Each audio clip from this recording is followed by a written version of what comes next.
Praise the Lord. എന്നെ കേൾക്കുന്ന എല്ലാ പ്രിയപ്പെട്ടവർക്കും കർത്താവായ യേശു ക്രിസ്തുവിൻ്റെ നാമത്തിൽ സ്നേഹവന്ദനങ്ങളെ അറിയിക്കട്ടെ. ബൈബിൾ പുസ്തകത്തിൽ കൂടെ ഉള്ളതായ യാത്ര എന്ന സീരീസിൽ ഇന്ന് നമ്മൾ എടുക്കുന്നത് ലെസൺ നമ്പർ 37 യെരമ്യാവിൻ്റെ പുസ്തകമാണ്. കഴിഞ്ഞ ആഴ്ചക്കാലം നമ്മൾ ലെസൺ 36 യെശയ്യാവിൻ്റെ പുസ്തകം പഠിച്ചു. 66 അധ്യായങ്ങളുള്ളതായ ആ പുസ്തകം 1 മണിക്കൂർ കൊണ്ട് തീർത്തു. വളരെ വേഗത്തിലായിരുന്നു യാത്ര. ഈ യെരമ്യാവിൻ്റെ പുസ്തകവും 1 മണിക്കൂർ കൊണ്ട് വേഗം ഒരു സ്പീഡ് ജേർണി നടത്തുവാനായിട്ടാണ് നമ്മൾ ആഗ്രഹിക്കുന്നത്. ഇന്നത്തെ ലെസണിൽ കൂടെ നമ്മൾ പഠിക്കുവാനായിട്ട് ഉദ്ദേശിക്കുന്നത് ഈ യെരമ്യാ പ്രവാചകൻ ആരായിരുന്നു, അവൻ ഏത് കാലഘട്ടത്തിലാണ് ജീവിച്ചിരുന്നത്, അവനോടുള്ള ദൈവത്തിൻ്റെ മെസ്സേജ് എന്തൊക്കെയായിരുന്നു, യെരമ്യാവിൻ്റെ വിളിയെപ്പറ്റി നമ്മൾക്ക് എന്ത് അറിയാനായിട്ട് സാധിക്കും. അതുപോലെ തന്നെ ഒരു പ്രവാചകൻ എന്ന നിലയിൽ അവൻ കടന്നുപോയതായ അനുഭവങ്ങൾ എന്തൊക്കെയാണ്, അതുപോലെ അവൻ ദൈവത്തിൽ നിന്നും പ്രാപിച്ച് ജനങ്ങൾക്ക് കൊടുത്തതായ ആ പ്രവചനത്തോടെ ജനങ്ങൾ അല്ലെങ്കിൽ രാജാക്കന്മാർ എങ്ങനെയാണ് അവനോട് പ്രതികരിച്ചത് എന്നൊക്കെയുള്ളതായ കാര്യങ്ങൾ നമ്മൾ വേഗം ഒന്ന് പഠിച്ച് ഒരു സ്പീഡ് ജേർണി നടത്തുവാനായിട്ടാണ് ആഗ്രഹിക്കുന്നത്. പുറകാലെ ഓരോ അധ്യായങ്ങൾ നിങ്ങൾക്ക് മെഡിറ്റേറ്റ് ചെയ്ത് കൂടുതൽ വിശദമായിട്ട് ചിന്തിക്കുവാനും ധ്യാനിക്കുവാനും കർത്താവ് സഹായിക്കും. ഈ പ്രവചനങ്ങളെന്ന് പറയുമ്പോൾ കഴിഞ്ഞ ആഴ്ച ഞാൻ പറഞ്ഞതുപോലെ പ്രവചനങ്ങൾക്ക് 3 തലങ്ങളുണ്ട്. അതായത് ദൈവത്തിൻ്റെ ആ പ്രവചനം നടത്തുന്നതായ ആ കാലഘട്ടത്തിൽ, ഇപ്പോൾ യെരമ്യാവിൻ്റെ ചരിത്രം നമ്മൾ പഠിക്കുമ്പോൾ ആ യെരമ്യാവിൻ്റെ കാലഘട്ടത്തിൽ ദൈവത്തിന് ആ ജനത്തോട് സംസാരിക്കുന്നതിനുള്ളതായ ഒരു തലം, അവരോട് സംസാരിച്ചതായ ആ ദൂത്. എന്നാൽ അവിടം കൊണ്ട് അത് അവസാനിക്കുന്നില്ല. രണ്ടാമത് വേറൊരു തലമുണ്ട്. അതായത് നമ്മൾ ഇന്ന് ജീവിക്കുന്നതായ ഈ കാലഘട്ടത്തിൽ നമ്മോടും ആ വചനം വളരെ ശക്തിയോടുകൂടെ ജീവനുള്ള വചനമായിട്ട് നമ്മളോട് സംസാരിച്ചു കൊണ്ടിരിക്കുന്ന പ്രവചന ദൂതായിട്ട് നമ്മൾക്ക് മനസ്സിലാക്കുവാനായിട്ട് സാധിക്കും. പിന്നീട് 3ാമതായിട്ട് ഒരു തലമുണ്ട് ഈ പ്രവചനത്തിന്. അതായത് ഭാവിയിൽ സംഭവിക്കുവാനിരിക്കുന്നതായ കാര്യം. ഈ 3 കാര്യങ്ങളും ഈ യെരമ്യാ പ്രവാചകൻ്റെ പുസ്തകത്തിൽ നമ്മൾക്ക് കാണുവാനായിട്ട് സാധിക്കും. എന്ന് പറഞ്ഞാൽ അന്നത്തെ കാലത്ത് യഹൂദ രാജാക്കന്മാർ ഈ ദാവീദിൻ്റെയും ശലോമോൻ്റെയും ഒക്കെ കാലശേഷമായിട്ട് ദൈവത്തിൽ നിന്നും വളരെ അകന്നു പോവുകയും ദൈവത്തിൻ്റെ കൽപ്പനകളെ നിരാകരിക്കുകയും ചെയ്തത് മൂലം പലവിധമായ വാണിങ്സ് പല പ്രവാചകന്മാരിൽ കൂടെ കടന്നു കൊടുത്തു എങ്കിൽ തന്നെയും അവർ അതിനെ നിരാകരിച്ചുകൊണ്ട് മുൻപോട്ട് പോയതുകൊണ്ട് ദൈവം വീണ്ടും വീണ്ടും വാണിങ് കൊടുക്കുകയും എന്നാൽ അതിലും അവർ മടങ്ങി വരാതെ ഇരിക്കുകയും മനസ്സിലാക്കാതെ ഇരിക്കുകയും ചെയ്യുന്നതുകൊണ്ട് ശത്രുക്കളുടെ കൈകളിൽ അവരെ ഏൽപ്പിച്ചിട്ട് അവരെ ശിക്ഷ വിധിക്കുന്നതായ ഒരു കാര്യമാണ് അന്നത്തെ കാലത്ത് നമ്മൾക്ക് മനസ്സിലാക്കുവാനായിട്ട് സാധിക്കുന്നത്. എന്നാൽ ഈ പുസ്തകത്തിൽ ഉടനീളം നമ്മൾക്ക് കാണുവാനായിട്ട് സാധിക്കുന്നത് അവർ വളരെ അനുസരണക്കേടും റിബല്യസ്നെസ്സും ഉള്ള ഒരു ജാതിയായിരുന്നെങ്കിൽ തന്നെയും വീണ്ടും വീണ്ടും പല വിധമായ എക്സാമ്പിളിൽ കൂടെ ദൈവം വീണ്ടും അവരോട് സംസാരിക്കുന്നത് എന്താണെന്ന് ചോദിച്ചാൽ, ഞാൻ നിങ്ങളെ സ്നേഹിക്കുന്നു, നിങ്ങൾ മടങ്ങി വരണം, നിങ്ങൾ മടങ്ങി വന്നാൽ ഞാൻ നിങ്ങളെ സ്വീകരിക്കുവാനായിട്ട് ഞാൻ ഒരുക്കമാണ്, നിങ്ങളെ സഹായിപ്പാനായിട്ട് ഒരുക്കമാണ്, നിങ്ങളെ അനുഗ്രഹിപ്പാനായിട്ട് ഒരുക്കമാണ് എന്നൊക്കെയുള്ളതായ മെസ്സേജുകൾ അന്നത്തെ തലമുറയ്ക്ക് കൊടുക്കുന്നതായിട്ട് ഈ പുസ്തകത്തിൽ നമ്മൾക്ക് കാണുവാനായിട്ട് സാധിക്കും. പഴയ നിയമത്തിൽ ഉള്ള പ്രവാചകന്മാരിൽ ഏറ്റവും കൂടുതൽ അധികമായിട്ട് കർത്താവായ യേശു ക്രിസ്തുവിനെക്കുറിച്ചും അവൻ്റെ ജനനത്തെക്കുറിച്ചും അവൻ്റെ പ്രവർത്തനത്തെക്കുറിച്ചുമൊക്കെ പ്രവചിച്ചിരിക്കുന്ന ഒരു പ്രവാചകനായിരുന്നു യെശയ്യാവ് എന്ന് നമ്മൾ കഴിഞ്ഞ ആഴ്ചക്കാലം പഠിക്കുകയുണ്ടായി.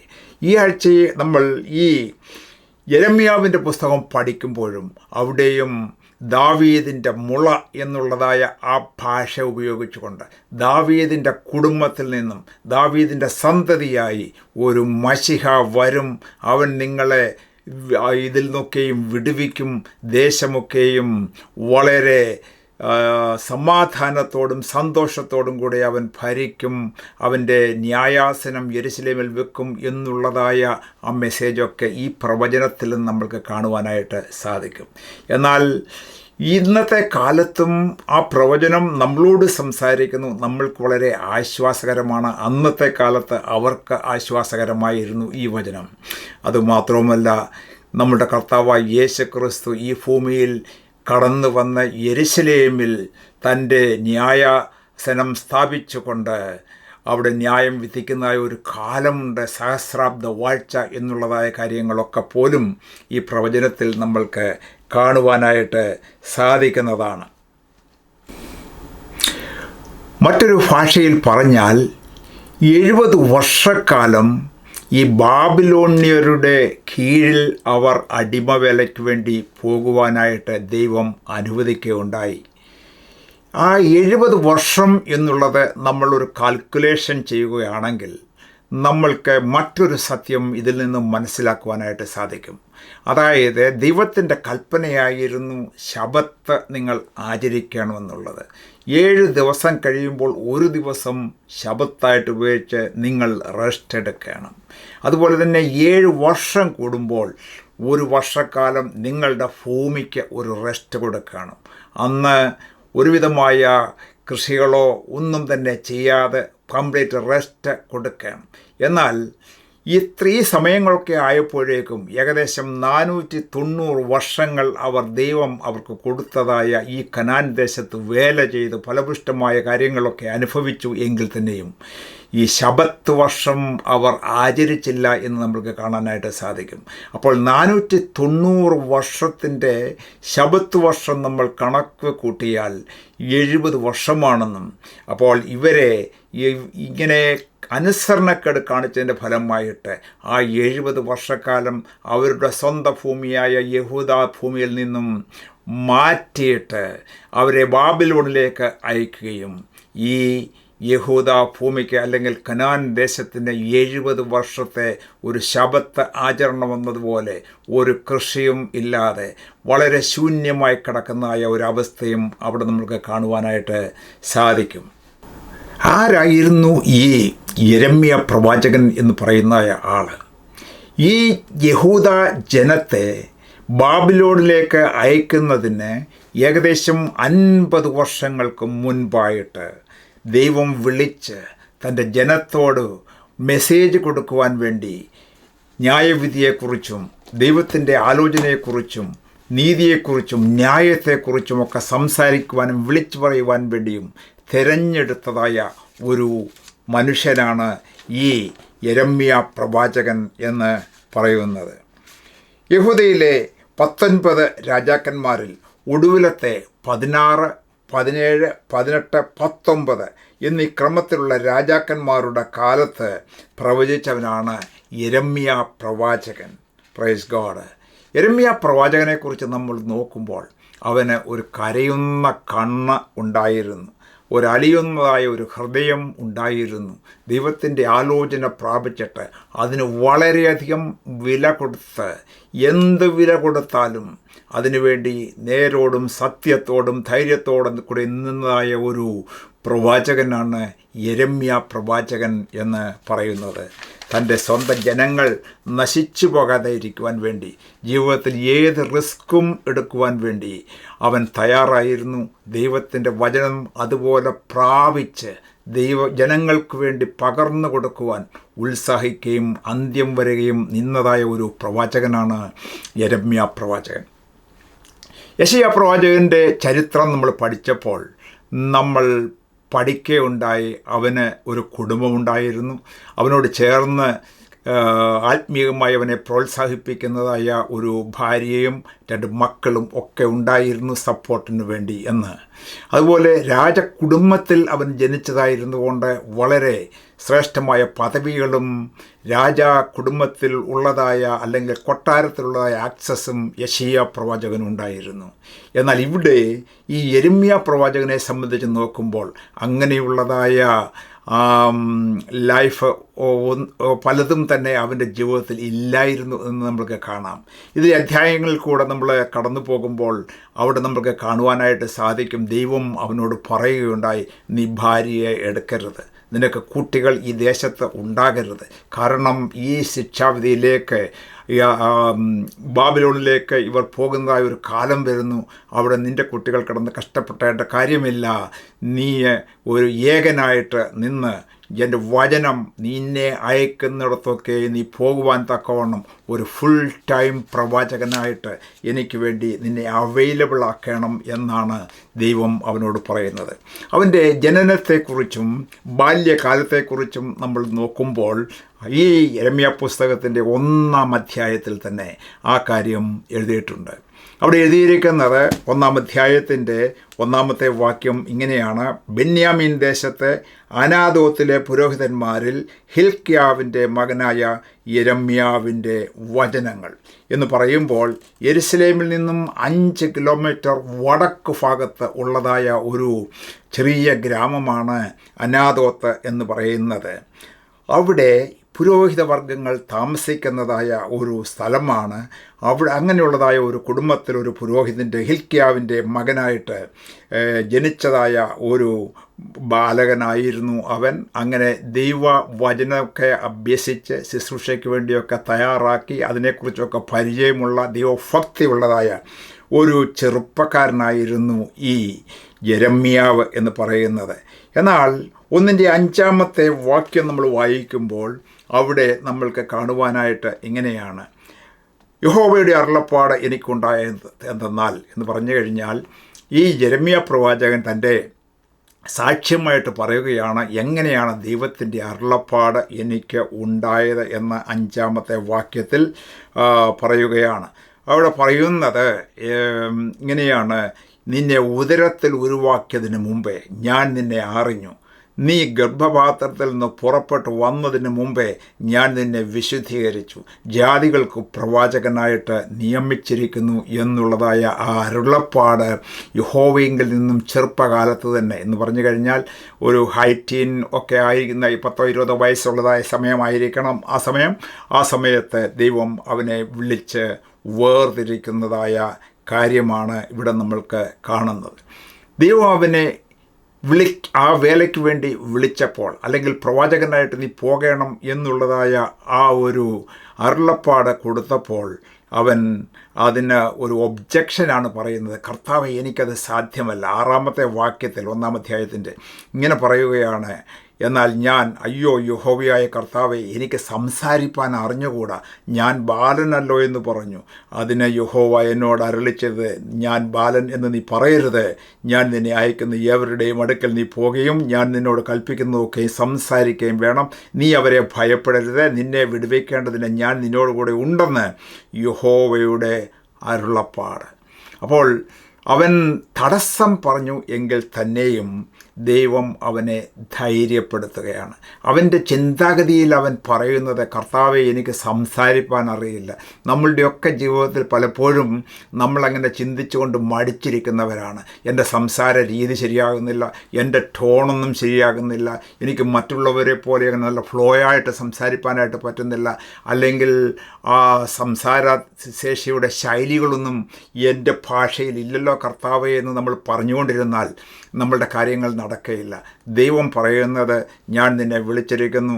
അപ്പോൾ ദൈവം തരുന്ന വചനം നമ്മൾ വിളിച്ച് പറയണം എന്നുള്ളതാണ് ദൈവത്തിൻ്റെ ആഗ്രഹം എന്നെക്കുറിച്ചും നിന്നെക്കുറിച്ചുമുള്ളത് എന്നുള്ളതായ ഒരു ദൂത് നമ്മൾ ഏറ്റെടുക്കുന്നുവെങ്കിൽ കർത്താവിന് വേണ്ടി ലജ്ജിക്കാത്ത സാക്ഷികളായിട്ട് എവിടെയും നമ്മൾക്ക് നിൽക്കുവാനായിട്ട് സാധിക്കും എന്നാണ് ഈ ഭാഗത്തു നിന്നും നമ്മൾക്ക് അറിയുവാനായിട്ട് ഉള്ളത്. 9-ാമത്തെ വാക്യത്തിലേക്ക് നമ്മൾ നോക്കുമ്പോൾ ഇവിടെ പറയുന്നത്, പിന്നെ യഹോവ കൈ നീട്ടി എൻ്റെ വായെ തൊട്ടു എന്നുള്ളതാണ്. അപ്പോൾ ദൈവത്തിൻ്റെ കരം നീട്ടി അവൻ്റെ വായെ തൊട്ടു. അവന് ഒരു ഇൻഫീരിയോറിറ്റി കോംപ്ലക്സ് പോലെ ഉണ്ടായിരുന്നു. എനിക്ക് സംസാരിക്കാൻ കഴിവില്ല എന്ന് പറഞ്ഞു. എന്നാൽ ദൈവത്തിൻ്റെ കരം തൊട്ട് അവൻ്റെ വായിലൊന്ന് തൊട്ടപ്പോൾ ദൈവത്തിൻ്റെ അഭിഷേകം അവനിലേക്ക് വന്നതായിട്ടും അവനിൽ ശക്തി പകർന്നതായിട്ടും ദൈവത്തിൻ്റെ ധൈര്യം അവനിൽ വന്നതായിട്ടും നമ്മൾക്ക് കാണുവാനായിട്ട് സാധിക്കും.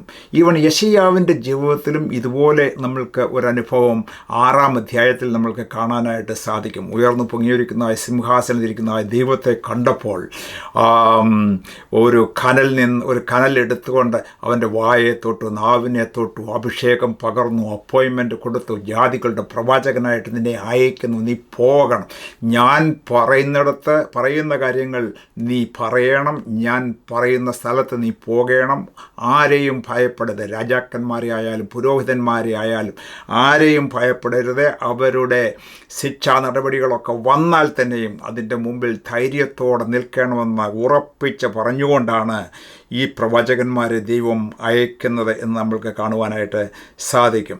തുടർന്ന് ദൈവത്തിൻ്റെ അരുളപ്പാട് അവനോട് പറഞ്ഞിരിക്കുന്നത്, ഞാൻ എൻ്റെ വചനങ്ങളെ നിൻ്റെ വായിൽ തന്നിരിക്കുന്നു, നോക്കുക, നിർമൂലമാക്കുവാനും പൊളിപ്പാനും നശിപ്പിക്കുവാനും ഇടിച്ചു കളവാനും പണിയുവാനും നടുവാനും വേണ്ടി ഞാൻ നിന്നെ ഇന്ന് ജാതികളുടെ മേലും രാജ്യങ്ങളുടെ മേലും ആക്കി വച്ചിരിക്കുന്നു യഹോവ അരുളിച്ചെയ്യുന്നു.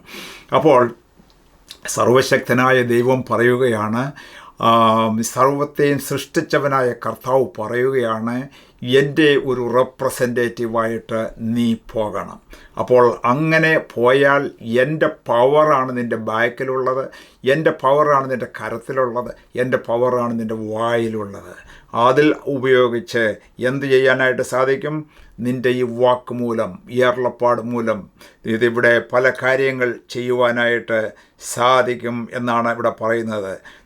നിർമൂലമാക്കുവാൻ, പൊളിക്കുവാൻ, നശിപ്പിക്കുവാൻ, ഇടിച്ചു കളയുവാൻ, വീണ്ടും പണിയുവാനും നടുവാനും വേണ്ടി ഒക്കെ ഞാൻ നിന്നെ ഇന്ന് ജാതികളുടെ മേലും രാജ്യങ്ങളുടെ മേലും ആക്കി വച്ചിരിക്കുന്നു എന്ന് യഹോവ കൽപ്പിക്കുകയാണ്. എന്നിട്ട് ഒരു 2 അടയാളങ്ങൾ ദൈവം അവനോട് ചോദിക്കുകയാണ്, അല്ലെങ്കിൽ പറയുകയാണ്. 12-ാമത്തെ വാക്യത്തിൽ നമ്മൾ നോക്കുമ്പോൾ, യെരമ്യാവേ നീ എന്ത് കാണുന്നു എന്ന് ചോദിച്ചു. ബദാം അല്ലെങ്കിൽ ജാഗ്രത, വൃക്ഷത്തിൻ്റെ ഒരു കൊമ്പ് കാണുന്നു എന്ന് പറഞ്ഞു. യഹോവ എന്നോട്, നീ കണ്ടത് ശരി തന്നെ. അപ്പോൾ ദൈവം നമ്മളെ ചിലത് കാണിക്കുമ്പോൾ അതിൽ യഥാർത്ഥമായി കാണുവാൻ വേണ്ടി, ശ്രദ്ധിച്ച് നോക്കുവാൻ വേണ്ടി, അത് മനസ്സിലാക്കുവാൻ വേണ്ടി നിൻ്റെ കണ്ണുകൾ എപ്പോഴും തുറന്നിരിക്കണം. അത് കാണണം, അത് ശരിയായിട്ടുള്ളതാണ് എന്നുള്ള ദൈവത്തിൻ്റെ ആലോചന നമ്മൾ പ്രാപിച്ചുകൊണ്ട് ധൈര്യമായിട്ട് മുൻപോട്ട് പോകണം. എന്നിട്ട് പറയുകയാണ്, എൻ്റെ വചനം നിവർത്തിക്കേണ്ടതിന് ഞാൻ ജാഗരിച്ചു കൊള്ളും എന്ന് അരുളി ചെയ്യുന്നു. ദൈവം ഒരു പ്രോമിസ് കൊടുക്കുകയാണ്, ഞാൻ ജാഗരിച്ചുകൊണ്ട് നിൻ്റെ കൂടെ ഉണ്ടായിരിക്കും. യഹോവയുടെ അരുളപ്പാട് 2-ാം പ്രാവശ്യം എനിക്കുണ്ടായത് എന്ന് കാണുന്നു നീ എന്ത് കാണുന്നു എന്ന് ചോദിച്ചു. തിളയ്ക്കുന്ന ഒരു കലം കാണുന്നു, അത് വടക്ക് നിന്ന് പ്രത്യക്ഷമായി വരുന്നു എന്ന് ഞാൻ പറഞ്ഞു. യഹോവ എന്നോട്, വടക്ക് നിന്ന് ദേശത്തിലെ സർവ്വനിവാസികൾക്കും അനർത്ഥം വരും എന്നുള്ളതായ കാര്യം അവിടെ കാണിക്കുകയാണ്. യെരമ്യാവേ, നിന്നെ ഞാൻ വിളിച്ചിരിക്കുന്നത് ഈ ജനത്തിനൊരു മുന്നറിയിപ്പ് കൊടുക്കുവാനായിട്ടാണ്. എന്താണ്? ഒരു തിളയ്ക്കുന്ന കലം പോലെ വലിയ ആപത്ത് ഇതാ നിൻ്റെ മുമ്പിലിരിക്കുകയാണെന്ന് ജനത്തോട് പറയണം. വടക്ക് നിന്ന് ആ ബാബിലോണിയർ വന്ന് ഈ തിളയ്ക്കുന്നതായ വെള്ളം നിൻ്റെ മേൽ ഒഴിച്ചാൽ എത്രമാത്രം പൊള്ളുമോ, അവിടെ നിന്നും നീ ഓടിപ്പോവും, എല്ലാം ഇട്ടിട്ട് പോകുന്നത് പോലെ പോകുന്നതായ ഒരു കാലം ഇതാ വരുന്നു എന്ന് പറഞ്ഞുകൊണ്ട് ആ മെസ്സേജ് കൊടുക്കുവാൻ വേണ്ടി ഈ യെരമ്യാവിനെ ദൈവം ശക്തീകരിച്ച് അഭിഷേകം ചെയ്ത് അപ്പോയിൻ്റ് ചെയ്ത് അയക്കുന്നതായിട്ടാണ് നമ്മൾക്ക് കാണുവാനായിട്ട് ഇവിടെ സാധിക്കുന്നത്. Praise God. ഞാൻ മുമ്പേ പറഞ്ഞതുപോലെ ഈ യെരമ്യാ പ്രവാചകന് കുടുംബമില്ലായിരുന്നു, ഭാര്യയില്ലായിരുന്നു, മക്കളില്ലായിരുന്നു എന്നുള്ളതായ കാര്യം ബൈബിൾ പറഞ്ഞിട്ടുണ്ട്. അത് 16-ാം അധ്യായത്തിൻ്റെ 1-ാം വാക്യത്തിലാണ് അത് പറഞ്ഞിരിക്കുന്നത്. നീ വിവാഹം കഴിക്കരുത്, നിനക്ക് മക്കൾ ഉണ്ടാകരുത്, നിൻ്റെ ലൈഫ് എപ്പോഴും ഫ്രീ ആയിരിക്കണം. ദൈവം അവനെ വിളിച്ചതായ സമയം മുതൽ അവനെ കണ്ടതാണ്. അവരുടെ ശുശ്രൂഷകളൊക്കെയും മുന്നറിഞ്ഞ ദൈവമാണ്. ഈ യെരമ്യാ പ്രവാചകൻ്റെ ചരിത്രം നമ്മൾ പഠിക്കുമ്പോൾ തുടരെ അവൻ കണ്ണുനീർ ഒഴുക്കിക്കൊണ്ട് ഇരുന്നതായ ഒരു പ്രവാചകനായിട്ട്, ജനങ്ങളുടെ ഈ കഷ്ടത കണ്ടുകൊണ്ട്, വരാൻ പോകുന്നതായ പ്രശ്നങ്ങളെ കണ്ടുകൊണ്ട് കണ്ണുനീർ ധാരധാരയായി ഒഴുക്കിയ ഒരു പ്രവാചകനായിരുന്നു എന്ന് നമ്മൾ കാണാനായിട്ട് സാധിക്കും. അതുപോലെ തന്നെ ഒരു ഹൃദയ തകർച്ച ഉള്ള ഒരു പ്രവാചകനായിരുന്നു. ഒരു ഫുൾ ടൈം ഒരു പ്രോഫറ്റായിട്ട്, പ്രവാചകനായിട്ട് ദൈവം വിളിച്ചിറക്കി കഷ്ടതയുടെ നെല്ലിപ്പലക കണ്ടതായ ഒരു മനുഷ്യനാണ് ഈ യെരമ്യാവ് എന്ന പ്രവാചകൻ എന്ന് നമ്മൾക്ക് മനസ്സിലാക്കുവാനായിട്ട് സാധിക്കും. അപ്പോൾ ഒരു ജോബ് ഡിസ്ക്രിപ്ഷൻ, ഒരു ജോലിസ്ഥലത്ത് നമ്മൾ ചെല്ലുമ്പോൾ എങ്ങനെ തരുന്നുവോ അതുപോലെയുള്ളതായ ഒരു അപ്പോയിൻമെൻ്റാണ് ദൈവം യെരമ്യാ പ്രവാചകന് കൊടുത്തിട്ട് മുൻപോട്ട് അവനെ വിളിച്ച് ഇറക്കുന്നത് എന്ന് നമ്മൾക്ക് കാണുവാനായിട്ട് സാധിക്കും. ഈ സമയങ്ങളിൽ ഈ യെരമ്യാവിന് നല്ലവണ്ണം അറിയാം, യഹൂദയിലെ രാജാക്കന്മാരൊക്കെ വളരെ റിബല്യസാണ്, കോപിഷ്ഠരാണ്, ജനങ്ങളും അവരോട് ചേർന്ന് ജീവിക്കുന്നവരാണ്, ദുർമാർഗങ്ങളിൽ ജീവിക്കുന്നവരാണ്, ദൈവത്തെ മറന്ന് ജീവിക്കുന്നവരാണ്. ഈ മെസ്സേജുമായിട്ട് അവരുടെ മുമ്പിലേക്ക് ചെന്നാൽ തനിക്ക് യാതൊരു സ്വീകരണവും കിട്ടുകയില്ല, തന്നെ അവർ പുച്ഛിച്ച് തള്ളുമെന്നുള്ള നല്ല ബോധ്യം ഈ യെരമ്യാവിന് ഉണ്ടായിരുന്നു. എന്നാൽ ആ സമയത്ത് ദൈവത്തിൻ്റെ വചനം കൊടുത്ത് അവനെ ഉറപ്പിക്കുന്നതായ ഒരു കാര്യമാണ് 1-ാം അധ്യായത്തിൻ്റെ ഒടുവിലത്തെ വാക്യം നമ്മൾക്ക് കാണുവാനായിട്ട് സാധിക്കുന്നത്. അതായത് 1-ാം അധ്യായത്തിൻ്റെ 18 മുതലുള്ള വാക്യങ്ങൾ. ഞാൻ ഇന്ന് നിന്നെ സർവ്വദേശത്തിനും രാജാക്കന്മാർക്കും പ്രഭുക്കന്മാർക്കും പുരോഹിതന്മാർക്കും ദേശത്തിലെ ജനത്തിനും നേരെ ഉറപ്പുള്ള ഒരു പട്ടണവും ഇരുമ്പ് തൂണും താമ്ര മതിലുകളും ആക്കിയിരിക്കുന്നു. അവർ നിന്നോട് യുദ്ധം ചെയ്യും, നിന്നെ ജയിക്കില്ലതാനും, നിന്നെ രക്ഷിപ്പാൻ ഞാൻ നിന്നോട് കൂടെ ഉണ്ട് എന്ന് യഹോവയുടെ അരുളപ്പാട്. ഈ ദൗത്യം ഏറ്റെടുക്കുമ്പോൾ യെരമ്യാവിന് ശരിക്കറിയാം, രാജാക്കന്മാർ തന്നോട് യുദ്ധം ചെയ്താൽ അത് വളരെ കഠിനമായ യുദ്ധം തന്നെ ആയിരിക്കും. ജനങ്ങൾ എല്ലാവരും തന്നെ തന്നോട് യുദ്ധം ചെയ്താൽ അത് എങ്ങനെ ചെയ്യും, അല്ലെങ്കിൽ അവരോട് എങ്ങനെ എതിർത്ത് നിൽക്കുമെന്ന് തനിക്കറിയത്തില്ലായിരുന്നു. എന്നാൽ അവിടെ ദൈവത്തിൻ്റെ ഒരു പ്രോമിസ് ഉണ്ട്, ഒരു വാക്ക്. അതെന്താണ്? എന്നാൽ നിന്നെ ജയിക്കയില്ല അവർ, നിന്നെ രക്ഷിപ്പാൻ ഞാൻ നിന്നോട് കൂടെ ഉണ്ട് എന്ന യഹോവയുടെ അരുളപ്പാട്. പ്രിയപ്പെട്ടവരെ, നമ്മളുടെയും ജീവിതത്തിൽ പലപ്പോഴും എങ്ങനെ ഞാൻ മുൻപോട്ട് പോകും, എനിക്കെതിരായിട്ട് ഇവരൊക്കെ നിന്നു കഴിഞ്ഞാൽ ഞാൻ യഹോവയുടെ ശബ്ദമായിട്ട് എങ്ങനെ നിൽക്കുവാനായിട്ട് സാധിക്കും, വിശ്വാസത്തിന് വേണ്ടി എങ്ങനെ വില കൊടുക്കുവാനായിട്ട് സാധിക്കുമെന്ന് ചോദിച്ചാൽ ദൈവത്തിൻ്റെ ഒരു വാക്ക് നിനക്ക് വേണ്ടി ഉണ്ട്. അന്ന് ഈ യെരമ്യാ പ്രവാചകൻ മുഖാന്തരം പറഞ്ഞതായ ആ വാക്ക് അന്നത്തെ കാലത്ത് പ്രവാചകൻ്റെ ജീവിതത്തിൽ അർത്ഥവത്തായിരുന്നു എങ്കിൽ ഇന്നത്തെ കാലത്ത് നമ്മളുടെ, എൻ്റെയും നിൻ്റെയും ജീവിതത്തിൽ ഈ ശബ്ദം നീ ഓരോ ദിവസവും ശ്രദ്ധിച്ച് കേൾക്കേണ്ടതാണ്. എന്ത്? നിന്നെ രക്ഷിപ്പാൻ ഞാൻ നിന്നോട് കൂടെ ഉണ്ട് എന്ന് യഹോവയുടെ അരുളപ്പാട്. അപ്പോൾ ദൈവം അനുകൂലമാണെങ്കിൽ പ്രതികൂലം ആര് എന്നുള്ളതായ ആ ദൈവശബ്ദം നമ്മുടെ മനസ്സിൽ മുഴങ്ങുന്നുവെങ്കിൽ കർത്താവിന് വേണ്ടി ഏത് സമയത്തും നിൽക്കുവാനായിട്ട് കർത്താവ് നമ്മളെ സഹായിക്കും, ശക്തീകരിക്കും എന്നുള്ളതായ കാര്യം നമ്മൾ ഓർക്കണം. എന്നിട്ട് 2-ാം അധ്യായത്തിലേക്ക് നമ്മൾ കടന്നു വരുമ്പോൾ ഈ യിരെമ്യാ പ്രവാചകൻ്റെ പുസ്തകങ്ങൾ എല്ലാം തന്നെ നമുക്ക് 1 മണിക്കൂർ കൊണ്ട് പഠിച്ചു തീർക്കുവാനായിട്ട് സാധ്യമല്ല. എന്നാൽ അതിൻ്റെ ഒരു സമ്മറി എന്ന നിലയിൽ ഓരോ അധ്യായങ്ങൾ കൂടെ കടന്ന് നമ്മളൊരു സ്പീഡ് റീഡിംഗ് ആണ് നടത്തുന്നത്. അപ്പോൾ അതിൻ്റെ ചുരുക്കമായിട്ടുള്ള കാര്യങ്ങളും അതിൻ്റെ ബാക്ക്ഗ്രൗണ്ടൊക്കെ നമ്മൾക്ക് മനസ്സിലാകുമ്പോൾ പുറകാലെ നമ്മൾ ഓരോ അധ്യായങ്ങൾ ധ്യാനിച്ച് പഠിക്കുമ്പോഴാണ് ഇത് നമ്മൾക്ക് കൂടുതലായിട്ട് മനസ്സിലാക്കുവാനായിട്ട് സാധിക്കുന്നത്. 2-ാം അധ്യായത്തിൻ്റെ 1-ാമത്തെ വാക്യം നമ്മൾ നോക്കുമ്പോൾ ഇവിടെ എന്താണ് നമ്മൾക്ക് കാണാനായിട്ട് സാധിക്കുന്നത്?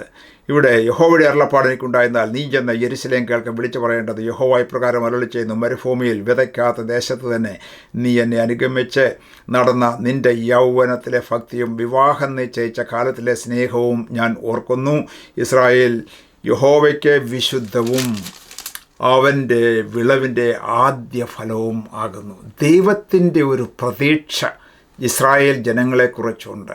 ഒരു വിവാഹ നിശ്ചയം ചെയ്തതായ ഒരു ഭർത്താവിൻ്റെയും ഭാര്യയുടെയും അടുപ്പം എങ്ങനെയോ അതുപോലെയുള്ളതായ ഒരു ഭാഷ ബൈബിളിൽ പഴയ നിയമത്തിലും പുതിയ നിയമത്തിലും ഈവൻ വെളിപ്പാട് പുസ്തകത്തിലും നിൻ്റെ ആദ്യ സ്നേഹം നീ മറന്നു കളഞ്ഞിരിക്കുന്നത് പറയുമ്പോൾ ദൈവം ആ ഒരു രീതിയിലാണ് നമ്മെ സ്നേഹിക്കുന്നത് എന്ന് മനസ്സിലാക്കി.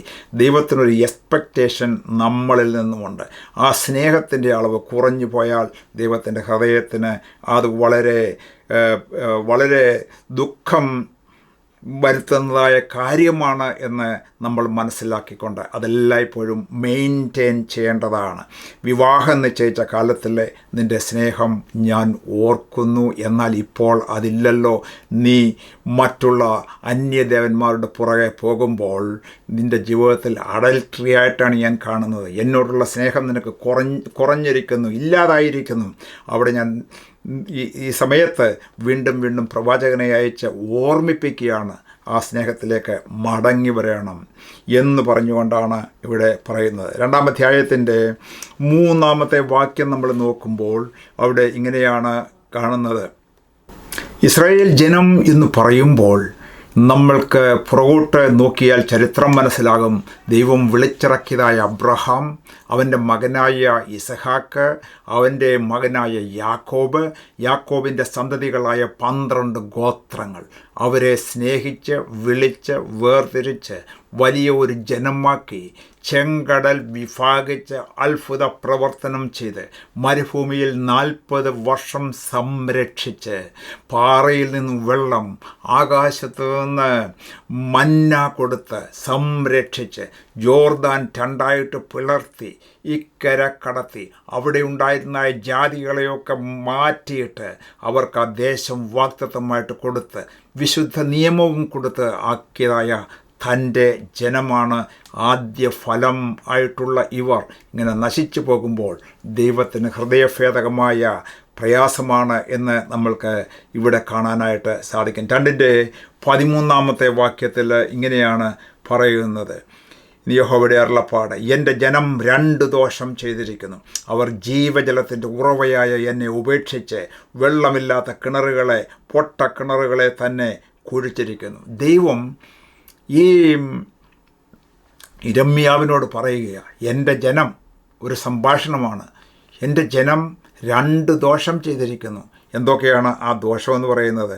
1-ാമത്തേത്, അവർ ജീവജലത്തിൻ്റെ ഉറവയായ എന്നെ ഉപേക്ഷിച്ചു. ജീവജലം കൊടുക്കുന്നതായ അല്ലെങ്കിൽ കുടിച്ച് അഭ്യസിച്ച് വന്നതായി അവർ എന്നെ ഉപേക്ഷിച്ചിരിക്കുന്നു. 1-ാമത്തെ കാര്യം. 2-ാമത്, വെള്ളമില്ലാത്ത കിണറുകളെ, പൊട്ട കിണറുകളെ തന്നെ കുഴിച്ചിരിക്കുന്നു എന്നാണ് ഇവിടെ പറയുന്നത്. പൊട്ട കിണറുകളെന്ന് പറയുമ്പോൾ ജീവനില്ലാത്ത ദൈവങ്ങളുടെ പുറകെ, ജാതീയ മര്യാദകളെ ഒക്കെ അന്വേഷിച്ച് അതിൻ്റെ പുറകെ പോയി അവരെ പോലെ ജീവിക്കുന്നതായ ഒരു ജനത്തെയാണ് 2 ദോഷം ചെയ്യുന്നതായിട്ട് ഇവിടെ എടുത്ത് പറഞ്ഞിരിക്കുന്നത്. Praise God. ഇവിടെ 2ൻ്റെ യഹോവയുടെ കംപ്ലൈൻ്റാണ് ഇവിടെ നമ്മളെ കാണുവാനായിട്ട് സാധിക്കുന്നത്. ഇനിയും 4-ാമത്തെ അധ്യായത്തിലേക്ക് നമ്മൾക്ക് കടന്നു പോകാം. 4-ാമത്തെ അധ്യായത്തിൽ നമ്മൾ നോക്കുമ്പോൾ അവിടെയെല്ലാം ഒരു വാണിംഗാണ് നമുക്ക് കാണുവാനായിട്ട് സാധിക്കുന്നത്. ഇതിൽ ഉടനീളം പറയുന്നത്, വടക്ക് നിന്ന് ഒരു ശത്രു വരുന്നു, നിന്നെ നശിപ്പിച്ചു കളയും എന്നാണ് പറയുന്നത്.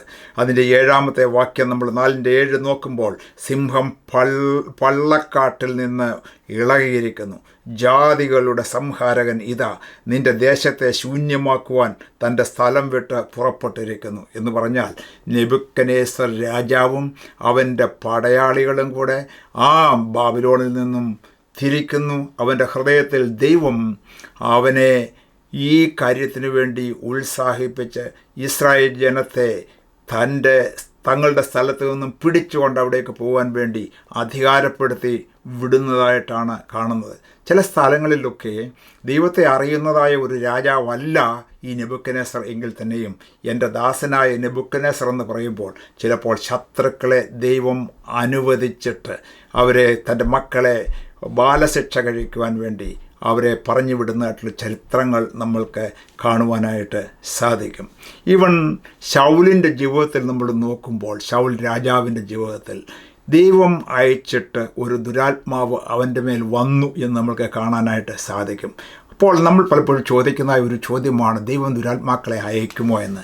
എന്നാൽ ദൈവത്തിൻ്റെ വാക്ക് കേൾക്കാതെ അനുസരണക്കേടിൽ കൂടെ നമ്മൾ പോകുമ്പോൾ അവൻ ദൈവത്തിൻ്റെ വിചാരണയിലല്ല, ദൈവത്തിൻ്റെ സംരക്ഷണയിൽ നിന്നും ഇവർ വെളിയിലായി കഴിയുമ്പോൾ ശത്രുക്കൾക്ക് ഫ്രീ ആയിട്ട് ചെന്ന് അവരെ ചൂഷണം ചെയ്യുവാനും നശിപ്പിക്കുവാനായിട്ടും സാധിക്കും. ആ കാര്യങ്ങളാണ് ഇവിടെ നമ്മൾക്ക് കാണുവാനായിട്ട് സാധിക്കുന്നത്. 4-ാമത്തെ അധ്യായത്തിൽ ദൈവം വീണ്ടും യെരമ്യാവിനോട് പറയുകയാണ്, ഇസ്രായേൽ ജനങ്ങളോട് ചെന്ന് പറയുക, ഇതാ നാശം അടുത്തിരിക്കുന്നു. 7-ാമത്തെ വാക്യം വായിക്കുമ്പോൾ ഇങ്ങനെയാണ് ആ ഭാഷ പറയുന്നത്, ഒരു സിംഹം പള്ളക്കാട്ടിൽ നിന്ന് ഇളകിയിരിക്കുന്നു, ജാതികളുടെ സംസ്കാരകൻ ഇതാ നിന്റെ ദേശത്തെ ശൂന്യമാക്കുവാൻ തൻ്റെ സ്ഥലം വിട്ട് പുറപ്പെട്ടിരിക്കുന്നു എന്ന് പറഞ്ഞാൽ, ഒരു സിംഹം ആ പള്ളക്കാട്ടിൽ നിന്നും ഇറങ്ങിക്കഴിഞ്ഞാൽ അതിൻ്റെ ഇര പിടിച്ച് അതിനെ നശിപ്പിച്ച് ജീവനില്ലാതാക്കുവോളം അതിനെ നശിപ്പിക്കുന്നത് പോലെ ഈ യഹൂദയെ നശിപ്പിക്കുവാൻ വേണ്ടി ഇതാ നെബൂഖദ്നേസർ തൻ്റെ പട്ടാളവുമായിട്ട് ഇറങ്ങിയിരിക്കുന്നു എന്നുള്ളതായ മുന്നറിയിപ്പാണ് യിരെമ്യാവിൽ കൂടെ ജനങ്ങൾക്ക് വീണ്ടും വീണ്ടും നൽകുകയാണ്. 13-ാമത്തെ വാക്യം വായിക്കുമ്പോൾ അതിൻ്റെ എക്സ്പ്ലനേഷൻ വീണ്ടും പറയുകയാണ്, നിങ്ങൾക്ക് അവരോട് എതിർത്ത് നിൽക്കാനായിട്ട് കഴിയുകയില്ല. കാരണം എന്താണ്? അവൻ്റെ കുതിരകൾ കഴുക്കളെക്കാളും വേഗതയുള്ളവ, അയ്യോ കഷ്ടം, നാം നശിച്ചു പോയല്ലോ എന്നാണ് യെരമ്യാവ് ജനങ്ങളോടൊക്കെ പറയുന്നതായിട്ട് നമുക്ക് കാണുന്നത്. കഴുക്കളേക്കാൾ വേഗതയുള്ളതായ കുതിരകൾ ഉള്ള, പടയിൽ വളരെ നൈപുണ്യം പ്രാപിച്ചതായ പടജനമാണ്, പട്ടാളമാണ് ഇവരെ നശിപ്പിച്ച് കളയുവാൻ വേണ്ടി അല്ലെങ്കിൽ പിടിച്ചു കൊണ്ടുപോകുവാൻ വേണ്ടി കടന്ന് വരുന്നത് എന്ന് നമ്മൾക്ക് കാണുവാനായിട്ട് സാധിക്കും. 16-ാമത്തെ വാക്യം വായിക്കുമ്പോൾ കാണുന്നത് ഇങ്ങനെയാണ്, ഇതാ കോട്ട വളയുന്നവർ ദൂരദേശത്ത് നിന്ന് വന്ന് യഹൂദ പട്ടണങ്ങൾക്ക് നേരെ ആർപ്പ് വിളിക്കുന്നു എന്ന് യെരുശലേമിനോട് അറിയിപ്പീൻ. സകലത്തെയും ഉള്ളവണ്ണം കാണുന്നവനായ കർത്താവ് നെബൂഖദ്നേസറിനെയും ബാബിലോണിനെയും ഒക്കെ നല്ലവണ്ണം അറിയുന്നവൻ.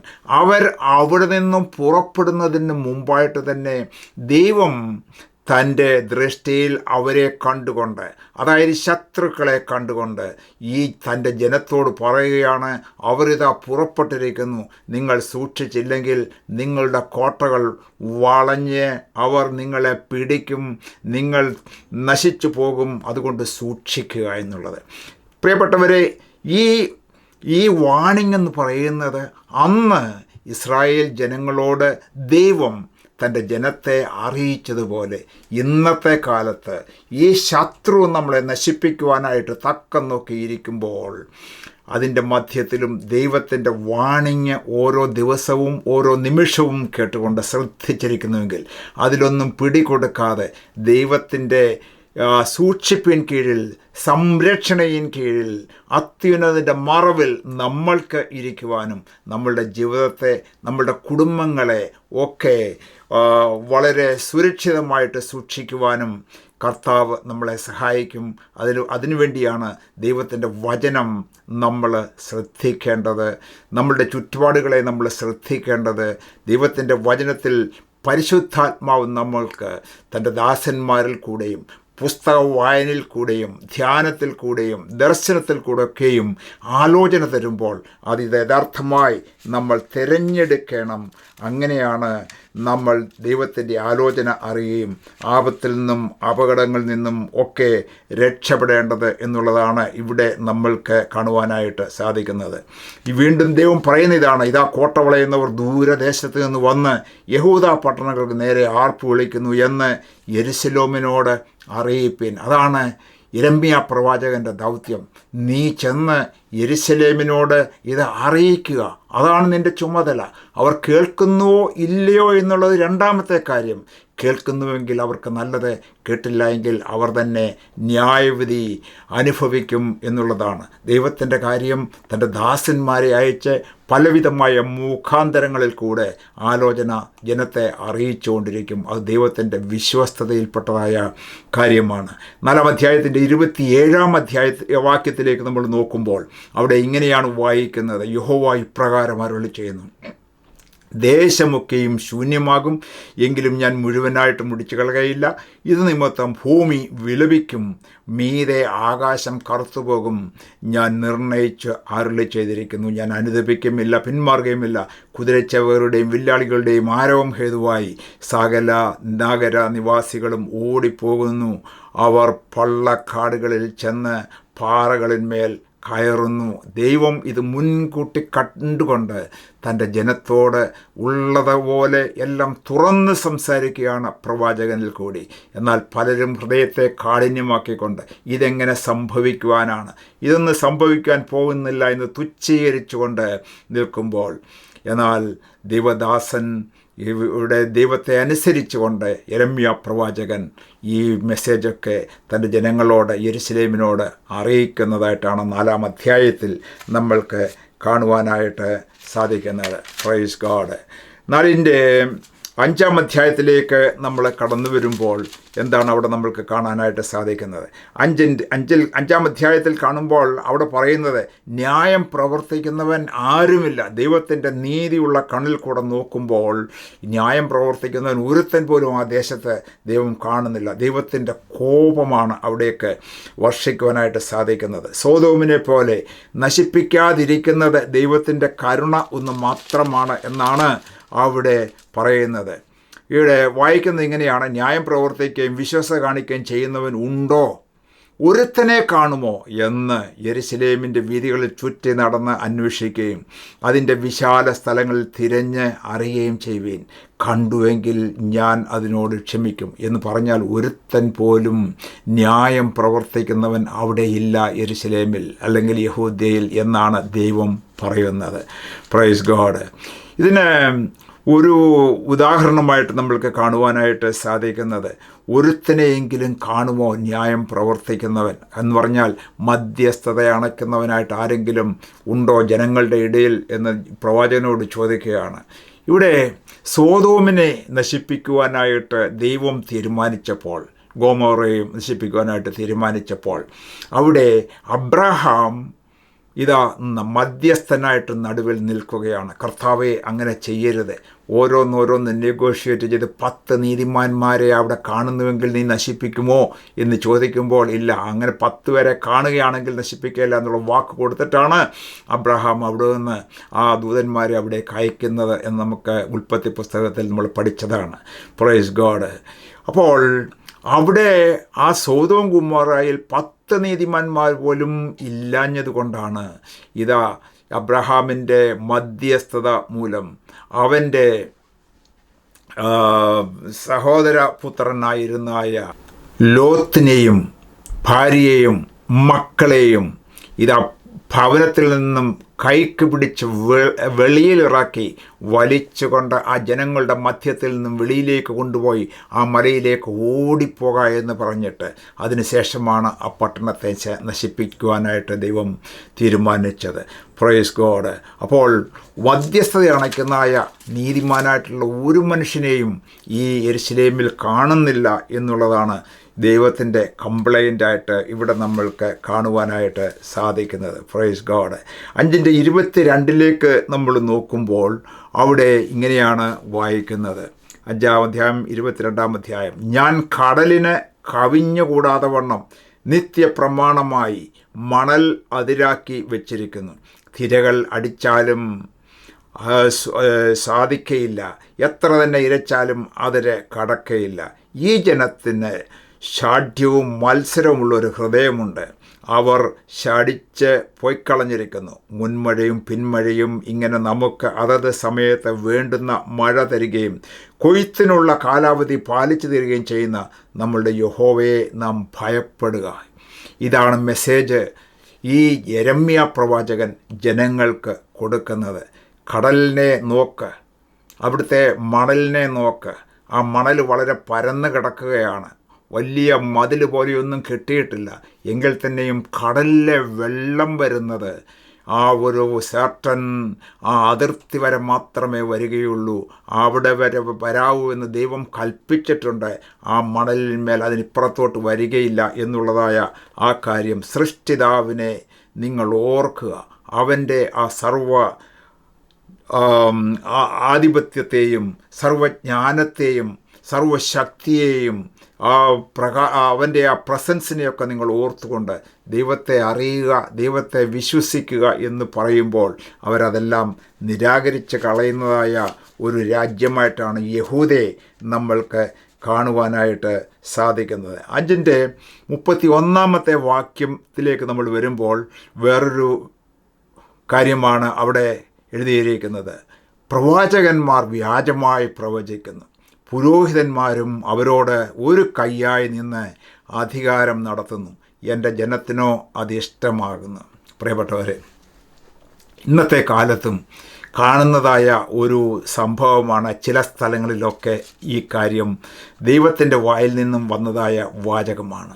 പ്രവാചകന്മാർ വ്യാജമായി പ്രവചിക്കുന്നു. എല്ലാ കാലത്തും സത്യത്തോടുകൂടെ നടക്കുന്നതായ പ്രവാചകന്മാരുണ്ട്. അതിനെ നമ്മൾ ബഹുമാനിക്കേണ്ടതാണ്. ദൈവത്തിൻ്റെ വചനം യഥാർത്ഥമായി ഉള്ളതുപോലെ വിളിച്ചു പറയുന്നതായ, പരിശുദ്ധാത്മാവിന് ചെവി കൊടുത്തുകൊണ്ട് അതേ വചനം വിളിച്ചു പറയുന്ന പ്രവാചകന്മാർ ദൈവത്തിൻ്റെ പ്രവാചകന്മാരാണ്, ദൈവത്തിൻ്റെ നാവാണ്, ദൈവത്തിൻ്റെ വായാണ് എന്ന് നമ്മൾ മനസ്സിലാക്കണം. എന്നാൽ അതേ സമയം തന്നെ ഒരു നല്ല നാണയത്തിന് കള്ളനാണയവും ഉള്ളതുപോലെയാണ് അന്നും ഇന്നും നമ്മൾക്ക് കാണുവാനായിട്ട് സാധിക്കുന്നത്. പ്രവാചകന്മാർ വ്യാജമായി പ്രവചിക്കുന്നു. അവരുടെ ലാഭത്തിനു വേണ്ടി അങ്ങനെ ചെയ്യുന്നതായ ആൾക്കാർ ഇന്നുമുണ്ട്. അവരെ തിരിച്ചറിയേണ്ടത് നമ്മളുടെ ചുമതലയാണ്. എന്നാൽ യഥാർത്ഥമായി പരമാർത്ഥതയോടെ ദൈവത്തിൻ്റെ വചനം പ്രസംഗിക്കുന്നവരെയും പ്രവചിക്കുന്നവരെയും നമ്മൾ ബഹുമാനിക്കേണ്ടതും ആദരിക്കേണ്ടതുമാണ്. പ്രവാചകന്മാർ വ്യാജമായി പ്രവചിക്കുന്നു അന്നത്തെ കാലത്ത്. പുരോഹിതന്മാരും അവരോട് ഒരു കൈയായി നിന്ന് അധികാരം നടത്തുന്നു എന്ന് പറഞ്ഞാൽ, ഒരു കൂട്ടം ജനങ്ങളുടെ മധ്യത്തിൽ ഒരു കൈയായിട്ട് നിന്ന് അധികാരം നടത്തേണ്ടതിന് പക്ഷം പിടിച്ചുകൊണ്ട് അവർ ചിലപ്പോൾ നീതിയെ മാറ്റിക്കളഞ്ഞിട്ട് അനീതിക്ക് കൂട്ടുനിന്നുകൊണ്ട് അങ്ങനെ ഉള്ളതായ അധികാരം നടത്തുന്നതായ പുരോഹിതന്മാരും ഉണ്ട് എന്നാണ് ദൈവത്തിൻ്റെ വചനം ഇവിടെ എഴുതിയിരിക്കുന്നത്. പുരോഹിതന്മാരും അവരോട് ഒരു കൈയായി നിന്ന് അധികാരം നടത്തുന്നു, എൻ്റെ ജനത്തിനോ അത് ഇഷ്ടമാകുന്നു. അപ്പോൾ അങ്ങനെ നീതിയില്ലാത്ത കാര്യം ചെയ്യുന്നവരെ പോലും ദൈവത്തിന് ഇഷ്ടമാണ്. പ്രവാചകന്മാർ അവരുടെ നന്മയെക്കുറിച്ച് പ്രവചിച്ചാൽ അതവർക്ക് ഇഷ്ടമാണ്. അതേസമയം ഈ യെരമ്യാവിനെ പോലെ ദൈവത്തിൻ്റെ ന്യായവിധി വരുന്നു, നിങ്ങൾ ദൈവത്തെ ഭയപ്പെടണം, ദൈവത്തിൻ്റെ ആലോചന നിങ്ങൾ കേൾക്കണം, നിങ്ങൾ നേർവഴിയിലല്ല ഇപ്പോൾ പോകുന്നത് എന്ന് പറഞ്ഞാൽ ജനത്തിന് ഇഷ്ടമല്ല എന്നുള്ളതായ കാര്യം ഇതാ തുറന്ന് ദൈവം പറയുകയാണ്. ഇതിൽ ഏത് കൂട്ടത്തിലാണ് നമ്മൾ? ദൈവത്തിൻ്റെ വചനം യഥാർത്ഥമായി കേൾക്കുമ്പോൾ അതിൻ്റെ മധ്യത്തിൽ നമ്മുടെ ഹൃദയത്തെ താഴ്ത്തുമോ? അതോ നമ്മളെ പുകഴ്ത്തിക്കൊണ്ട് നിനക്ക് നന്മ വരും, നിനക്ക് അഭിവൃദ്ധി വരും, ഇത്ര വീടുകൾ കിട്ടും, ഇത്ര കാറ് കിട്ടും, ഇന്ന ദേശത്തേക്ക് അയക്കും എന്നുള്ളതായ കാര്യം മാത്രം പറയുന്ന പ്രവാചകന്മാരെയാണോ നിങ്ങൾക്ക് ഇഷ്ടം എന്നുള്ളത് നമ്മൾ ചിന്തിക്കേണ്ടതാണ്. യഥാർത്ഥമായി ദൈവത്തിൻ്റെ വചനപ്രകാരമാണ് നമ്മൾ ഓരോരുത്തരെയും തൂക്കി നോക്കേണ്ടത്. പ്രൈസ് ഗോഡ്, ദൈവത്തിന് സ്തോത്രം. ഇവിടെ 6-ാമത്തെ അധ്യായത്തിലേക്ക് നമ്മൾക്ക് കടന്നു വരാം. അവിടെ നമ്മൾക്ക് കാണുന്നത് എന്താണ്?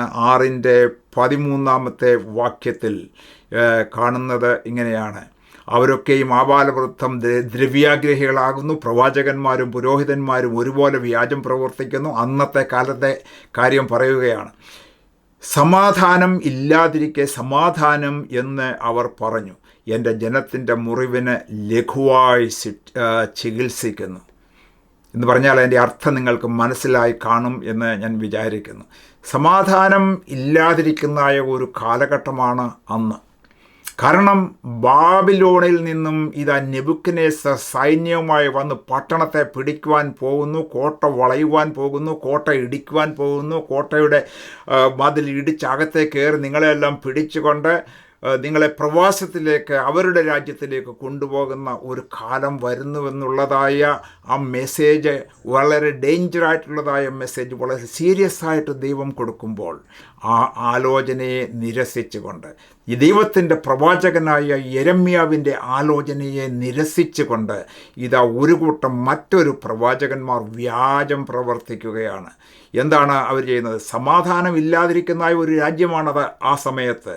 ആ സമയത്ത് സമാധാനം ഇല്ല എങ്കിൽ തന്നെയും നിങ്ങൾക്ക് സമാധാനമെന്ന് പറഞ്ഞ് എൻ്റെ ജനത്തിൻ്റെ മുറിവിന് ലഘുവായി ചികിത്സിക്കുന്നു എന്ന് പറഞ്ഞാൽ, ശരീരത്തിൽ വലിയൊരു മുറിവ് ഉള്ളപ്പോൾ അത് റിയലായിട്ട് കരിയണം എന്നുള്ളതായ ആശയില്ലാതെ ഒരു ലോങ് ടേം ഹീലിങ്ങിന് വേണ്ടി അവർ നോക്കാതെ ലഘുവായി ചികിത്സിക്കുന്നു പറഞ്ഞാൽ, പുറത്ത് ഒന്ന് വെച്ച് കെട്ടിയിട്ട് അകത്തെ ആ മുറിവ് അതുപോലെ കീപ്പ് ചെയ്തുകൊണ്ട് അവരെ വിടുകയാണ്. ഏതാനും ചില ദിവസങ്ങളോ മാസങ്ങളോ കഴിയുമ്പോൾ അവരുടെ ജീവിതം നശിച്ചു പോകുന്നു. അതാണ് ലഘുവായി ചികിത്സിക്കുന്നവർ, പുറം മാത്രം ഒന്ന് വെച്ച് കെട്ടി വിടുന്നവർ. അവർക്ക് ഒന്നും യഥാർത്ഥമായിട്ട് മനസ്സിലാകുന്നില്ല. എന്നാൽ ഇതാണ് ലീഡേഴ്സ് അവിടെ ചെയ്തുകൊണ്ടിരുന്നതായ കാര്യം. പ്രിയപ്പെട്ടവരെ, ഇന്നും നമ്മളുടെ കാലത്ത് ഈ യിരെമ്യാ പ്രവാചകൻ്റെ ഈ വാക്കുകൾ നാം താമസിക്കുന്ന ഇന്നത്തെ കാലത്തും വളരെ അർത്ഥവത്താണ്. ജനങ്ങളെ ലഘുവായി ചികിത്സിച്ചുകൊണ്ട് ഇപ്പോഴത്തെ കാര്യങ്ങൾ മാത്രം നോക്കിക്കൊണ്ട് വരും കാലത്തേക്കുള്ളതായ ദീർഘകാല വീക്ഷണമില്ലാതെ ദൈവത്തിൻ്റെ വരവിന് വേണ്ടി ഒരുങ്ങി നിൽക്കുവാൻ അവരെ ഓർപ്പിക്കുവാതെ, ദൈവത്തിൻ്റെ വചനപ്രകാരം അനുസരിച്ച് മുൻപോട്ട് പോകുവാനായിട്ട് കൽപ്പിക്കാതെ ലഘുവായി ചികിത്സിക്കുന്നതായ പുരോഹിതന്മാരും പ്രവാചകന്മാരും ഇന്നത്തെ കാലത്തും ഉണ്ട് എന്ന് നമ്മൾ മനസ്സിലാക്കിയിരിക്കണം. അതാണ് യിരെമ്യാ പ്രവാചകനിൽ കൂടെ ഈ മാറിപ്പോകാത്ത ദൈവത്തിൻ്റെ വചനം ഇന്നും നമ്മളോട് സംസാരിക്കുന്നത് എന്ന് നമ്മൾ ഓർത്തിരിക്കണം. പ്രൈസ് ഗോഡ്, ദൈവത്തിന് സ്തോത്രം. 7-ാം അധ്യായത്തിൻ്റെ 1-ാമത്തെ വാക്യം നമ്മൾ നോക്കുമ്പോൾ അവിടെ എന്താണ് നമ്മൾക്ക് കാണുന്നത്? യഹോവയെങ്കിൽ നിന്ന് യിരെമ്യാവിന് ഉണ്ടായ അരുളപ്പാട് എന്തെന്നാൽ, നീ യഹോവയുടെ ആലയത്തിൻ്റെ വാതിൽക്കൽ നിന്നുകൊണ്ട് യഹോവയെ നമസ്കരിപ്പാൻ ഈ വാതിലുകളിൽ കൂടെ കടക്കുന്നവരായ എല്ലാ യഹൂദക്കാരുമായുള്ളവരെ യഹോവയുടെ അരുളപ്പാട് കേൾപ്പീൻ എന്നീ വചനം വിളിച്ചു പറയുക. ദൈവം തൻ്റെ പ്രവാചകനായ യിരെമ്യാവിനെ ഇങ്ങ് വിളിച്ചു.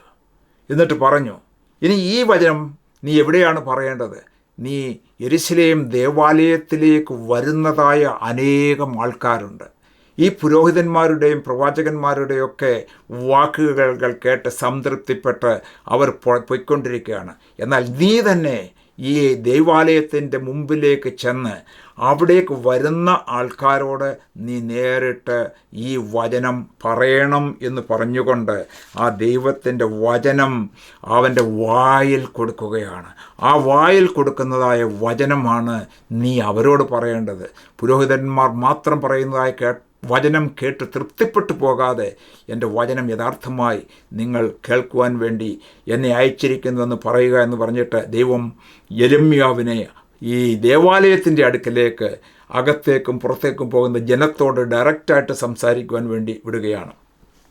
ഇവിടെ 7-ാം അധ്യായത്തിൻ്റെ 11-ാമത്തെ വാക്യത്തിൽ പറയുന്നത് ഇങ്ങനെയാണ്, എൻ്റെ നാമം വിളിച്ചിരിക്കുന്ന ഈ ആലയം കള്ളന്മാരുടെ ഗുഹ എന്ന് നിങ്ങൾക്ക് തോന്നുന്നുവോ?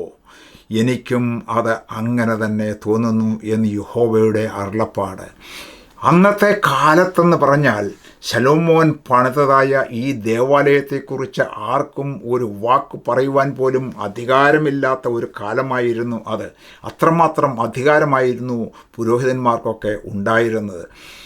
അപ്പോൾ ദേവാലയത്തിൻ്റെ അടുത്തേക്ക് ചെന്ന് ഇങ്ങനെയുള്ളതായ കാര്യം ദൈവം പറഞ്ഞതായ വാക്ക് ആണെങ്കിൽ തന്നെയും അവർക്ക് ദൈവത്തിന് സ്ഥാനം കൊടുക്കാത്തതായ ആ ആലയത്തിൽ വളരെ റിസ്ക് എടുത്തുകൊണ്ടാണ് യിരെമ്യാവ് ഈ വചനം പറയുവാൻ വേണ്ടി അവിടേക്ക് പോകുന്നത് എന്ന് നമ്മൾ മനസ്സിലാക്കണം.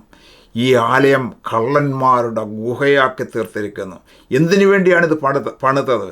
ഇത് പണിതത് എന്താണെന്ന് ചോദിച്ചാൽ, എൻ്റെ നാമം വിളിച്ചിരിക്കുന്ന എൻ്റെ ഈ ആലയം, എൻ്റെ നാമം വിളിക്കുവാൻ വേണ്ടി ശലോമോൻ പണിതതായ, ദാവീദിൻ്റെ ഹിതപ്രകാരം പണിതതായ ഈ ആലയം ഇതാ കള്ളന്മാരുടെ ഗുഹയായി തീർന്നിരിക്കുന്നു എന്ന് പറയുമ്പോൾ ദൈവത്തിൻ്റെ ഹൃദയത്തിൻ്റെ വേദനയാണ് അവിടെ കാണുവാനായിട്ട് സാധിക്കുന്നത്.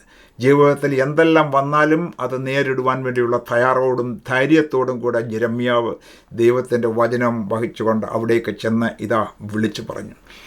നമ്മൾക്ക് അറിയാം, നമ്മളുടെ കർത്താവായ യേശു ക്രിസ്തു സാക്ഷാൽ ദൈവപുത്രനായവൻ സ്വർഗത്തിൽ നിന്ന് ഇറങ്ങി വന്നപ്പോൾ അവനും ഈ വാചകം തന്നെ ഈ ദേവാലയത്തിലേക്ക് കയറിയിട്ട് പറയുകയുണ്ടായി, നിങ്ങൾ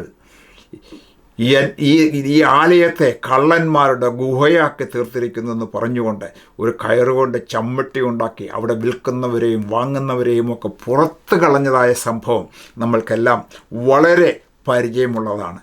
ഈ വാചകം തന്നെയാണ് ഈ യെരമ്യാവിനെ കൊണ്ട് ദൈവം പറയിക്കുന്നത് എന്ന് നമ്മൾക്ക് മനസ്സിലാക്കുവാനായിട്ട് സാധിക്കും. 8-ാം അധ്യായത്തിലേക്ക് ഈ അധ്യായങ്ങളൊക്കെ വായിക്കുമ്പോൾ ദൈവത്തിൻ്റെ ഹൃദയത്തിലുള്ളതായ കാര്യങ്ങൾ ഒക്കെ നമ്മൾക്ക് മനസ്സിലാക്കും. ഇതിൻ്റെ വിശദമായ കാര്യങ്ങളെല്ലാം ഈ അധ്യായങ്ങളിൽ പറഞ്ഞിട്ടുണ്ട് എന്ന് നമ്മൾ മനസ്സിലാക്കണം. നിങ്ങൾ വായിക്കുമ്പോൾ ഈ കാര്യങ്ങളൊക്കെ വിശദമായിട്ട് മനസ്സിലാക്കാം. ചില പോയിന്റുകൾ മാത്രം പറഞ്ഞുകൊണ്ട് ഞാൻ മുന്നോട്ട് വേഗത്തിൽ പോവുകയാണ്. 8-ാം അധ്യായത്തിൻ്റെ 7-ാം വാക്യം നമ്മൾ നോക്കുമ്പോൾ മറ്റൊരു കാര്യം യെരമ്യാ പ്രവചകൻ കൂടെ ജനത്തോട് പറയുകയാണ്. ഇങ്ങനെയാ, ആകാശത്തിലെ പെരിഞ്ഞാറ തൻ്റെ കാലമറിയുന്നു, കുറുപ്രാവും മീവൽ പക്ഷിയും കൊക്കും മടങ്ങിവരവനുള്ളതായ സമയം അനുസരിക്കുന്നു. എൻ്റെ ജനമോ യഹോവയുടെ ന്യായം അറിയുന്നില്ല. ഇവിടെ എന്താണ് ദൈവം പറയുന്നത്? ഈ മനുഷ്യനെ പോലെ ആത്മാവ് ഇല്ലാത്തതായ ഈ ജീവികൾ പോലും എന്ന് പറഞ്ഞാൽ ആകാശത്തിലെ പെരിഞ്ഞാറയും കുറുപ്രാവും കേവലം പക്ഷികൾ മാത്രമാണ്. അവ പോലും ഈ കൊടുത്തിരിക്കുന്നതായ സെൻസ് അനുസരിച്ച് അവയുടെ മടങ്ങി വരവിനുള്ളതായ സമയം അറിയുന്നു.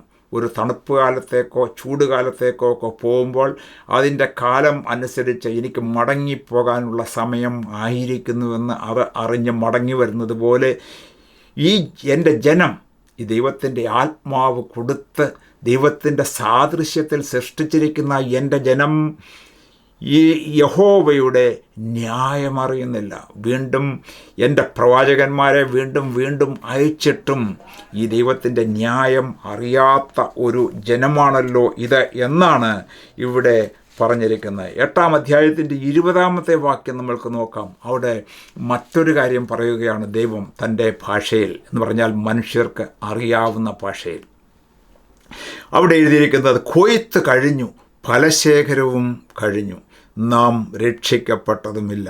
എൻ്റെ ജനത്തിൻ പുത്രിയുടെ മുറിവ് നിമിത്തം ഞാനും മുറിപ്പെട്ട് ദുഃഖിച്ച് നടക്കുന്നു. സ്തംഭനം എന്നെ പിടിച്ചിരിക്കുന്നു. ഗിലെയാദിൽ സുഗന്ധതൈലം ഇല്ലയോ? അവിടെ വൈദ്യനില്ലയോ?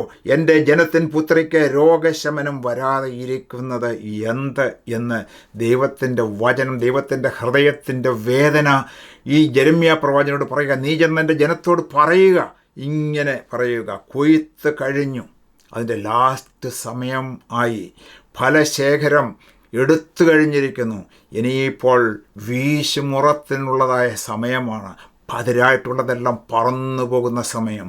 ഇവിടെ ഈ ജനം ഒക്കെ രക്ഷിക്കപ്പെടാതെ ഇങ്ങനെ ഇരിക്കുന്നത് കൊണ്ട് പതിരായിട്ട് ശത്രുക്കളുടെ കയ്യിലേക്ക് ശത്രു പാറ്റുന്നതായ അവസരം വരുന്നു. എൻ്റെ ഹൃദയം ഇത് കണ്ട് ദുഃഖിക്കുന്നു എന്നാണ് ദൈവം തൻ്റെ പ്രവാചകനായ യെരമ്യാവിൽ കൂടെ ഇവിടെ നമ്മൾക്ക് പറയുന്നതായിട്ട് കാണുവാനായിട്ട് സാധിക്കുന്നത്. Praise God. 9-ാം അധ്യായത്തിൻ്റെ 1-ാമത്തെ വാക്യം നമുക്ക് നോക്കാം. അവിടെ പറയുന്നത്, അയ്യോ എൻ്റെ ജനത്തിൻ്റെ പുത്രിയുടെ നിഹതന്മാർ നിമിത്തം രാവും പകലും കരയേണ്ടതിന് എൻ്റെ തല വെള്ളവും എൻ്റെ കണ്ണുനീര് ഉറവും ആയിരുന്നെങ്കിൽ കൊള്ളായിരുന്നു. ഇവിടെ പ്രവാചകൻ പറയുന്നതായ ഒരു വാക്യമാണ്, കരയുന്ന പ്രവാചകൻ്റെ വാക്യം. ഇതൊക്കെ കേട്ടിട്ട് ജനത്തിന് യാതൊരു വിധമായ മാറ്റവും വരുന്നില്ല. ഇതൊക്കെ കേട്ടിട്ട് ദൈവം എന്നെ അയച്ചതാണെന്നോ സർവശക്തനായ നമ്മുടെ സൃഷ്ടിതാവിൻ്റെ വചനമാണെന്നോ ഒന്നും ശ്രദ്ധിക്കാത്ത ഈ ജനത്തെ കണ്ടുകൊണ്ട് ഈ ആപത്ത് പുറമേ വരുന്നു എന്നുള്ളത് കണ്ടുകൊണ്ട് പ്രവാചകൻ പറയുക, അയ്യോ എൻ്റെ ജനത്തിൻ്റെ പുത്രിയുടെ നിഹതന്മാർ നിമിത്തം എന്ന് പറഞ്ഞാൽ അവരെ വന്ന് എല്ലാവരെയും നശിപ്പിക്കുവാനായിട്ട് നോക്കുന്നതായ ആ കാഴ്ച കണ്ടുകൊണ്ട് രാവും പകലും കരയേണ്ടതിന് എൻ്റെ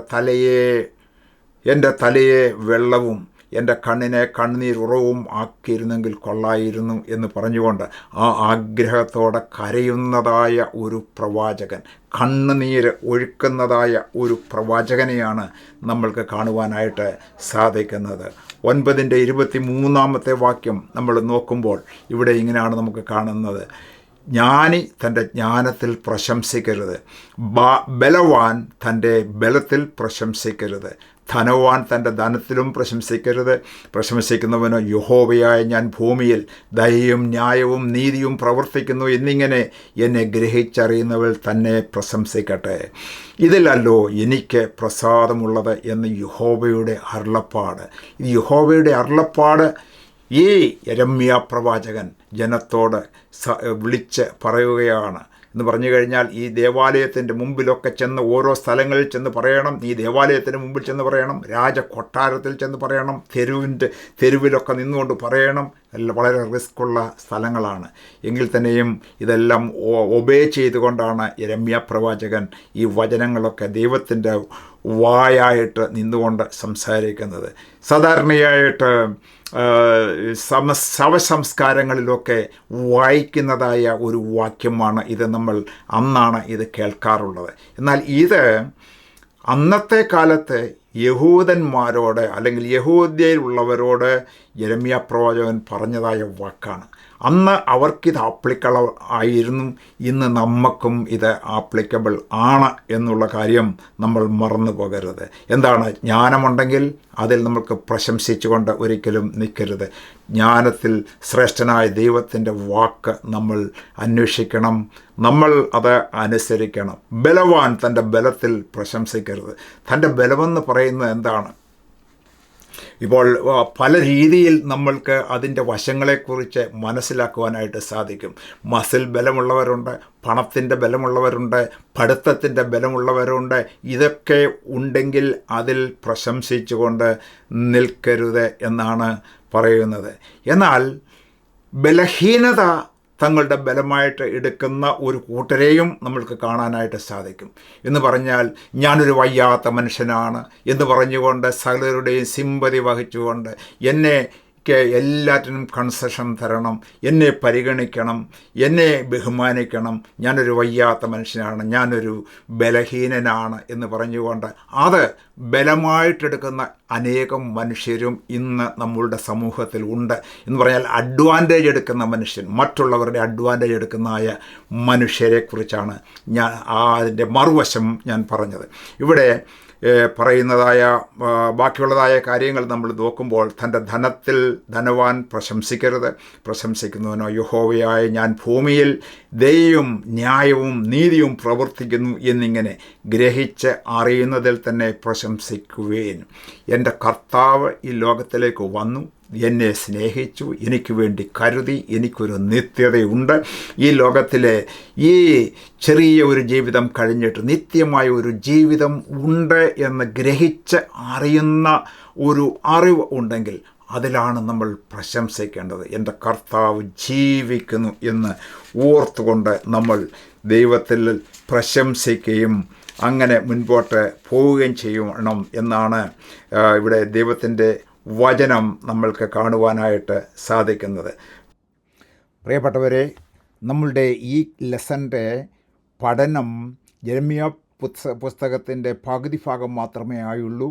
അപ്പോൾ ഇത് പാർട്ട് 1 അടുത്ത ആഴ്ചയിൽ നമ്മൾക്ക് പാർട്ട് 2 ഭാഗം 2 ആയിട്ടും യെരമ്യാ പുസ്തകത്തിൻ്റെ കണ്ടിന്യൂവേഷൻ പഠിക്കാവുന്നതാണ് എന്ന് ഓർപ്പിക്കുന്നു. കർത്താവ് നിങ്ങളെ എല്ലാവരെയും അനുഗ്രഹിക്കട്ടെ.